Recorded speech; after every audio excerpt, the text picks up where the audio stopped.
खैर साहब, सबसे पहले हुकूमत को बहुत उम्मीद है नून लीग में शहबाज शरीफ से और आपकी जमात में आसिफ जरदारी साहब से, और उनका कहना है कि बिलावल भुट्टो जरदारी कुछ भी कहें, सिंध हुकूमत की कुर्बानी की बात करें, आखिर में फैसला आसिफ जरदारी ने करना है और वो फैसला वो नहीं होगा जो बिलावल भुट्टो जरदारी साहब कह रहे हैं। शाहजेब, आपने कई हुकूमतें देखी हैं। हुकूमत में बैठे लोग इसी तरह जमातों के अंदर, इत्तेहादों के अंदर तफरीक डालने की बातें करते हैं और हुकूमत ये तो नहीं कहेगी कि ये बड़ी यकसुई से सारे इकट्ठे हो गए हैं और एक पेज पे हैं, उनकी जमातों में कोई तफरका नहीं है।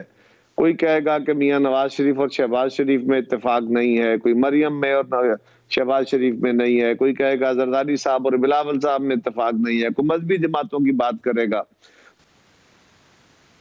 ये तो चुटकुले चलते रहते हैं, लेकिन देखने की बात यह है कि इस वक्त पाकिस्तान पीपल्स पार्टी ने एक चार्टर साइन किया है। किसी एक दिन में बैठे हुए को फैसला तो नहीं हो गया।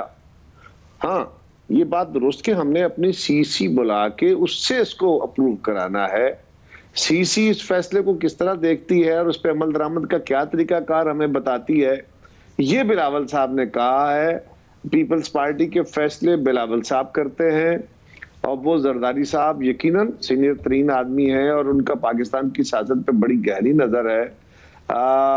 ये बात दुरुस्त है कि जरदारी साहब बड़ी मुफाहमत से चलने वाले हैं, लेकिन आसिफ जरदारी साहब की पॉलिटिक्स को सारा जमाना जानता है। वो पाकिस्तान को या अपनी जमात को मुश्किलात से निकालते हैं।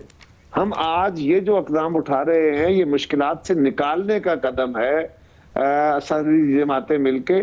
वैसे मगर जो कुछ बिलावल साहब कह रहे हैं, तकारीर में तनकीद से लेकर इस्तीफों तक का मामला, सिंध हुकूमत को कुर्बान करने तक का मामला, वो जरदारी साहब की मुशावरत से ही कह रहे हैं।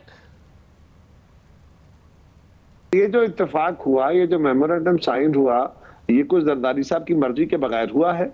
ये सबकी मुशावरत से हुआ और कई इजलासों में खुद उन्होंने शिरकत की है, कई जलसों में खिताब किए हैं। ये कहना कि ये बिलावल साहब के फैसले हैं, ये दुरुस्त नहीं है। पीपल्स पार्टी में मुकम्मल तौर पर यकसुई और हमआहंगी है और मुशावरत यकीनन जरदारी साहब से हर मामले में की जाती है, क्योंकि उनकी इनपुट हमारे सब के लिए बहुत जरूरी है और बहुत सारे सीनियर लोगों से इनपुट ली जाती है।